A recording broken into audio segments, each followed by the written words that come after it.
Hello students, welcome to BSc best online class. तो आज मैं पढ़ाऊंगी आपको संघ पोरीफेरा यानी फाइलम पोरीफेरा के बारे में आपको सब कुछ आज बताऊंगी। ठीक है, इसकी संपूर्ण जानकारी मैं आज आपको दूंगी। ठीक है, तो ये क्या है, बीएससी 5th सेमेस्टर जूलॉजी की पेपर फर्स्ट की यूनिट फर्स्ट चल रही थी। उसमें मैंने आपको फर्स्ट पढ़ाया था क्लासिफिकेशन ऑफ एनिमल किंगडम, फिर प्रोटोजोआ, फिर पैरामीशियम। ठीक है, आज मैं पढ़ाऊंगी पोरीफेरा। तो इस संघ की पूरी जानकारी इस वीडियो में आपको मिलेगी। तो इस वीडियो को पूरा देखें, बिना स्किप करें, आपको जब ये अच्छे से समझ में आ जाएगा। ठीक है, तो आपके ये कौन सा है, दूसरा वाला संघ है। पहला था प्रोटोजोआ, ये है दूसरा वाला पोरीफेरा, तीसरा रह जाएगा हमारा फिर सिलेंट्रेटा। फिर आपकी फर्स्ट यूनिट कंप्लीट हो जाएगी। ठीक है, तो देख लेते हैं पोरीफेरा होता क्या है। तो पोरीफेरा का अर्थ समझते हैं पहले। पोरीफेरा इसको दो भागों में बांटा गया है। पहला है पोर्स, दूसरा है फेरा। तो पोर्स का मतलब होता है छिद्र और फेरा का मतलब होता है धारी। तो इसका पूरे का मतलब क्या हुआ, पोरीफेरा का। इस संघ में छिद्रधारी जंतु आते हैं, यानी छिद्रधारी। पोरीफेरा का मतलब हुआ छिद्रधारी। ठीक है, तो इस संघ में छिद्रधारी जंतु आते हैं। अरस्तु ने सर्वप्रथम इसका अध्ययन किया तथा इन्हें स्पंज का, जो हमारे अरस्तु थे वैज्ञानिक, उन्होंने इसका अध्ययन किया था सबसे पहले और इसका नाम रखा था स्पंज। तो इसे क्या, किस नाम से जाना जाता है, स्पंज। तो ये पेपर में बहुत ज़्यादा पूछा जाता है कि जो हमारे पोरीफेरा है उसको किस नाम से जाना जाता है, उसे स्पंज के नाम से भी जाना जाता है। तो सेकंड देख लेते हैं, इसमें रॉबर्ट ग्रांट ने 1825 है, ठीक है, 1825 बताया, 1825 में बताया कि ये जंतु हैं क्योंकि ये पौधे जैसे दिखते हैं। इन्होंने संघ पोरीफेरा में इन्हें रखा। जो हमारे रॉबर्ट ग्रांट थे उन्होंने बताया था कि ये कोई पौधे नहीं है बल्कि ये एक जंतु हैं, क्योंकि ये पौधे जैसे दिखते हैं लेकिन इसमें क्या होता है, इसमें सब चीज़ प्रक्रिया होती है जो जंतु में होती है। ठीक है, क्योंकि इनमें ये क्या होते हैं, अपनी सतह से जुड़े रहते हैं, तो इसलिए इन्हें पहले पौधे समझा जाता था। लेकिन जो हमारे रॉबर्ट ग्रांट थे उन्होंने 1825 में बताया कि ये पौधे नहीं है, ये जंतु हैं। ठीक है, और इन्होंने इसे संघ पोरीफेरा में रखे। तो क्वेश्चन पूछा जाएगा कि संघ पोरीफेरा में किसने रखा था जंतु को, तो आप बताएंगे रॉबर्ट ग्रांट ने 1825 में। अब तक लगभग 10,000 जातियाँ पोरीफेरा की खोजी जा चुकी हैं। तो हम अब तक कितने जाति पोरीफेरा की खोजी जा चुकी हैं, 10,000। अब संघ पोरीफेरा के कुछ लक्षण देख लेते हैं। फर्स्ट है, इसमें इस संघ के जंतु बहुकोशिकीय हैं, यानी इसमें कैसे जंतु आते हैं, बहुकोशिकीय, यानी इसमें बहुत सारी कोशिकाएं पाई जाती हैं, परंतु इनमें कई कोशिकाएं होती हैं, परंतु वे ऊतक का निर्माण नहीं करती। बहुकोशिकीय मतलब होता है इसमें कई कोशिकाएं तो पाई जाती हैं लेकिन वे ऊतक का निर्माण नहीं करती हैं। ठीक है, सेकेंड है, इसमें ये पौधे की तरह अचल होते हैं। तो मैंने बताया ये सतह से जुड़े रहते हैं, इसलिए इसे क्या कहते हैं, ये पौधे की तरह अचल होते हैं, यानी चल नहीं सकते। थर्ड, इसमें इनका शरीर छिद्र युक्त होता है। तो जो हमारे संघ पोरीफेरा के जंतु हैं उनके पूरे शरीर पे क्या होता है, छिद्र पाए जाते हैं, यानी छेद पाए जाते हैं। ठीक है, इनके शरीर पर बहुत से छिद्र होते हैं। ये छिद्र दो प्रकार के हो सकते हैं। जो हमारे छिद्र है वो दो प्रकार के होते हैं। पहला है ऑस्ट्रिया, या इसे आयस्क भी कहते हैं। सेकंड है इसमें आस्कुलम। ठीक है, ये एक बड़ा छिद्र होता है, ये पूरे शरीर में सिर्फ एक होता है, कौन सा, ऑस्कुलम। और जो हमारा ऑस्ट्रिया है वो किसमें, असंख्य शरीर की सतह पर, शरीर की जैसे हमारे जैसे ये कोई प्लांट है, प्लांट की तरह एक पोरीफेरा जंतु है। ठीक है, तो इस पे छोटे छोटे छिद्र पाए जाएंगे पूरी सतह पर, तो इसे तो हम कहेंगे ऑस्ट्रिया। और एक बड़ा छिद्र पाया जाएगा उसे कहेंगे हम ऑस्कुलम। तो ये क्या होता है, अपवाही रंध्र होता है, यानी अपवाही, इसमें से जो हमारे अंदर के पदार्थ है वो बाहर निकलते हैं, इसमें से, किसमें से, ऑस्कुलम में से, और ऑस्ट्रिया में अंदर आते हैं। इसकी सहायता से अंदर आएंगे पदार्थ और ऑस्कुलम की सहायता से बाहर चले जाएंगे। ठीक है, तो शरीर के मध्य भाग में स्पंज गुहा या पैरागैस्ट्रिक गुहा कहलाती है। जो हमारे जो ये जंतु बताए मैंने, इसके बीच में एक गुहा पाई जाती है, यानी एक नली पाई जाती है, उसे कहते हैं हम स्पंज गुहा, और या फिर इसे पैरागैस्ट्रिक गुहा भी कहते हैं। ठीक है, आगे देखते हैं। फोर्थ पॉइंट है, इसमें नाल प्रणाली पाई जाती है, यानी इसमें क्या पाया जाता है, कैनाल सिस्टम। तो ये आपके कॉम्पिटेटिव एग्जाम में भी पूछा जाएगा कि जो हमारे पोरीफेरा संघ है उसमें कौन सी प्रणाली पाई जाती है, आप बताएंगे इसमें नाल प्रणाली यानी कैनाल सिस्टम पाया जाता है। फिफ्थ है, इसमें द्विस्तर होते हैं, बाह्य स्तर को डर्मल उपकला कहते हैं। जो हमारा पोरीफेरा है उसमें दो स्तर होते हैं, यानी दो लेयर होती है। तो पहली कौन सी होती है, बाहरी स्तर को क्या कहते हैं हम, डर्मल उपकला, और भीतरी स्तर को क्या कहते हैं, जठरीय उपकला कहते हैं, या फिर इसे कोलर कोशिकाएं या फिर कीप कोशिकाएं। ठीक है, तो बाहरी क्या कहते हैं, डर्मल, और जो अंदर वाली होते हैं उसे जठरीय भी कहते हैं, कोलर भी कहते हैं और कीप भी कहते हैं। तो तीन नाम है इसके। ठीक है, इसी तरह इसी सतह को क्या कहते हैं, कोइनोडर्म कहते हैं।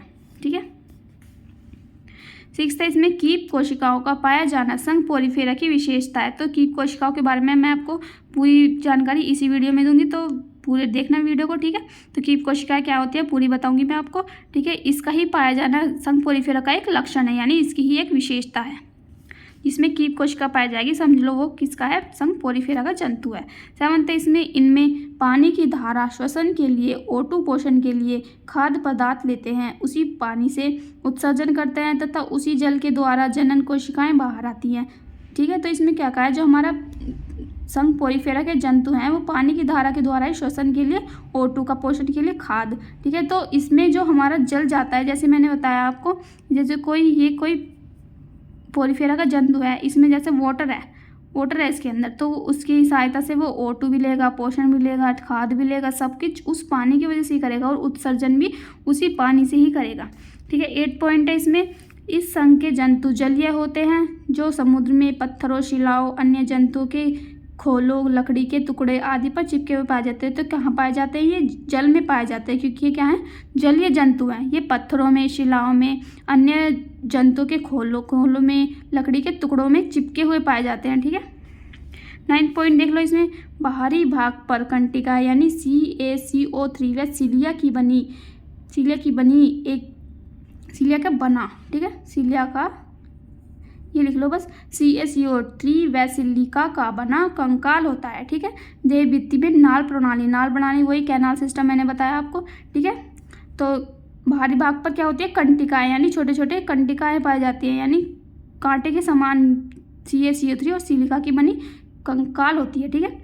10 इसमें इनमें पुनरुद्भवन की अपार क्षमता होती है, अलैंगिक में लैंगिक जनन होता है। तो पुनरुद्भवन का मतलब क्या होता है, जैसे किसी पोरिफेरा जंतु लिया हमने, उसे कई भागों में हमने काट दिया किसी की भी सहायता से, ठीक है, काट दिया कई भागों में, वो फिर से हर एक भाग एक नया पोरिफेरा का जंतु बन जाएगा, यानी एक नया प्राणी बन जाएगा, उसे क्या कहते हैं, पुनरुद्भवन की क्षमता।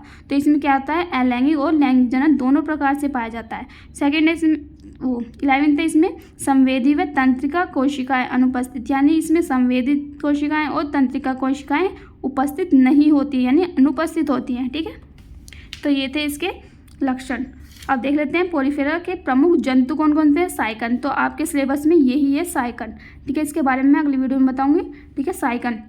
दूसरा है यूप्लैक्टेला, थर्ड है इसमें स्पंजिला, फोर्थ है इसमें ल्यूकोसोलिना और फिफ्थ है इसमें यू स्पंजिला। तो यू स्पंजिला और यू स्पंजिला क्या है, एक ही वर्ग के सदस्य हैं। देख लेते हैं इसका वर्गीकरण। कंकाल के आधार पर इसका वर्गीकरण, पहला है कैलकेरिया, दूसरा है हेक्सैक्टिनिलिडा या फिर हाइलोस्पांजी, थर्ड है इसमें डिसोस्पांजी। तो हमारा डिमोस्पंजी, ये डीमो है, ठीक है, मैं है ये डिमोस्पंजी में यू स्पंजिला और स्पंजिला, तो ये दोनों का नाम एक जैसा है, तो ये किसमें है, डिमोस्पंजिला, एक ही वर्ग में है। तो हमारा जो संघ है पोरिफेरा, उसे कितने वर्गों में बांटा, 3 वर्गों में। पहला है कैलकेरिया, उसमें कौन कौन से जंतु आते हैं, साइकन, ये आपके सिलेबस में है, साइकन और ल्यूकोसोलिनिया। सेकेंड इसमें हेक्सैक्टिनिलिडा या फिर हाइलोस्पंजी, इसमें आता है सिर्फ एक यूलोप्लैंक्टेला, इसका नाम कहते हैं हम वीनस फूलों की टोकरी। तो जो हमारा यूप्लैक्टेला है उसे क्या कहते हैं, वीनस फूलों की टोकरी भी कहते हैं। अगर आपको इसका डायग्राम चाहिए तो 1 सेकेंड रुकिए, मैं आपको दिखाती हूँ। तो ये रहा आपका यूप्लैक्टेला, वीनस फूलों की टोकरी। ये इस प्रकार होता है, जो बहुत ही अच्छा लगता है देखने में, ठीक है। ये है यूप्लैक्टेला आपका, ठीक है। इससे क्या होता है, अगर ये सूख जाता है तो इसे जापान के लोग जो होते हैं वो शादी में उसको दूल्हा दुल्हन को भेंट देते हैं, ठीक है। इससे सूखने के बाद इसे क्या कहते हैं, इसे जापान के लोग शादी में भेंट देते हैं, किस रूप में, कि दोनों जोड़े एक साथ रहें मरते दम तक, ठीक है। तो ये है आपको यूप्लैक्टेला, इसे कहते हैं वीनस के फूलों की डलिया। अब वापस आते हैं अपने वर्गीकरण पे। तो पहला कैलकेरिया, दूसरा ये वाला बताया, तीसरा है डिमोस्पांजी, इसमें क्या है, इस यूस्पंजिला और स्पंजिला, ये दोनों इसमें आते हैं, ये वाले दोनों जंतु, ठीक है, याद हुआ। अब देख लेते हैं कीप कोशिकाएं, मैंने बताया कीप कोशिकाएं, उसका आप थोड़ा सा जान लेते हैं, फिर ये वीडियो कंप्लीट हो जाएगी। तो ये है कीप कोशिकाएं। कीप कोशिकाएं क्या होती है, संघ पोरिफेरा की देह भित्ति को 2 भागों में बांटा गया है। तो जो हमारे मैंने बताया कि पोरिफेरा है, उसकी देह भित्ति को कितने 2 भागों में बांटा, पहली है डर्मल, दूसरी है पिनाकोसाइट। या फिर बाहरी वाले को ही कहते हैं डर्मल एपिथेलियम या फिर पिनोकोसाइट, दोनों इसका ही नाम है किसका, बाहरी वाले का। अंतर वाले का मैंने बताया जठरीय उपकला कहते हैं गैस्ट्रियल एपिथेलियम। तो थर्ड पॉइंट इसमें आंतरिक स्तर पर जठरीय उपकला कीप कोशिकाओं की बनी होती है, यानी बताया जो आंतरिक कोशिकाएं, ये वाली आंतरिक कोशिकाएं वो किसकी, कीप कोशिकाएं भी कहलाती हैं या फिर इसकी बनी होती हैं। इस सतह को क्या कहते हैं, कोइनोडर्म भी कहते हैं, पीछे बताया। इन्हें कोलर कोशिकाएं भी कहते हैं, कोइनोसाइट, ठीक है।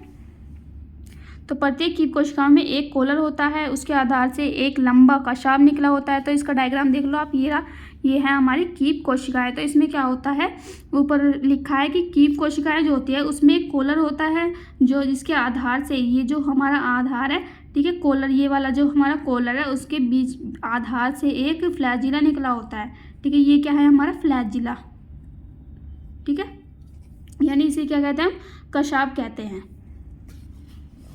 अब पढ़ लेते हैं पहले।